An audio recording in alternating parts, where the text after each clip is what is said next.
e-learning saison 2 est un programme de formation conseil à la croisée du handicap et de l'entrepreneuriat pour les travailleurs indépendants handicapés, les TIH. Ce programme est réalisé par l'Inclusion avec le soutien du préfet des Hauts-de-Seine, de Veolia, de l'AGFIP et de la Fondation Malakoff Humanis Handicap et en partenariat avec HUP Entrepreneurs.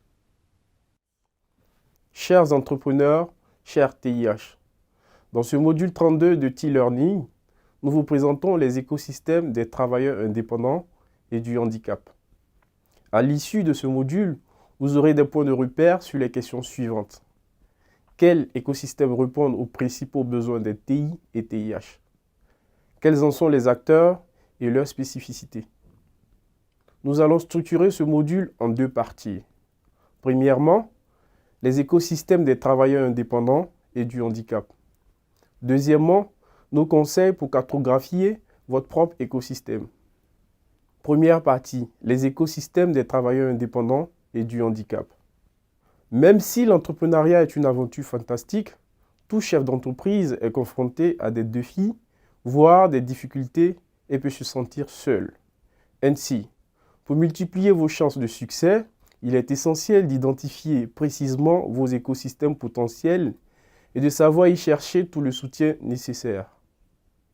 Quand vous vous lancez en tant que TIH, vos principaux besoins sont des besoins d'accompagnement, de financement et de mise en réseau. À chaque besoin correspond un écosystème. Même si cette liste est non exhaustive, intéressons-nous d'abord à l'écosystème de l'accompagnement à la création d'entreprises. Les réseaux d'accompagnement et ou de formation, comme le réseau BGE, qui forme et accompagne les entrepreneurs. De plus, la BGE accompagne les entrepreneurs en situation de handicap dans le cadre de nombreux marchés et partenariats AGFIP. Il existe d'autres réseaux avec des périmètres d'activité variables, notamment les chambres de commerce et d'industrie et les chambres de métiers et de l'artisanat qui proposent également des dispositifs d'accompagnement. Par ailleurs, il existe des réseaux spécialisés par métier, par public ou par type d'ambition. Par exemple, le réseau Entreprendre accompagne les chefs d'entreprise qui ont pour ambition de créer au moins 5 ou 10 emplois. Ou encore Entropia ESSEC qui accompagne des entrepreneurs sociaux. Les opérateurs d'entreprises d'insertion par le travail indépendant proposent également de l'accompagnement. Nous pouvons citer le programme T-Booster de l'inclusion qui offre un accompagnement personnalisé à destination des travailleurs indépendants en situation de handicap, principalement sur les thématiques sociales et commerciales.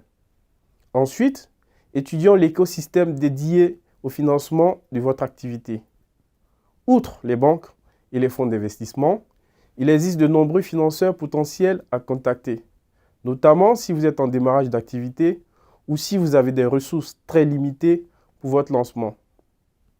Les régions, les seuls acteurs publics habilités à distribuer des subventions aux entreprises. Nous pouvons également citer la BPI France, qui est une banque publique d'investissement qui propose aux entreprises des financements à chaque étape clé de leur développement.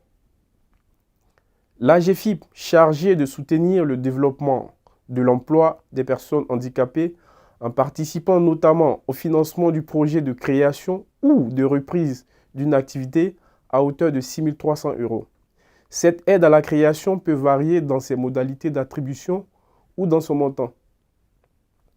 Les acteurs de type associatif avec l'association pour le droit à l'initiative économique, l'ADI, permet aux personnes n'ayant pas accès au système bancaire traditionnel de créer leur entreprise grâce au microcrédit accompagné qui peut aller jusqu'à 12 000 € de financement. Le réseau associatif France Active finance des entreprises d'utilité sociale. Et Initiative France, un réseau associatif de financement et d'accompagnement des créateurs, repreneurs et développeurs d'entreprises. Il propose un prêt d'honneur sans intérêt ni garantie demandée, afin de renforcer votre apport personnel et les fonds propres de votre entreprise.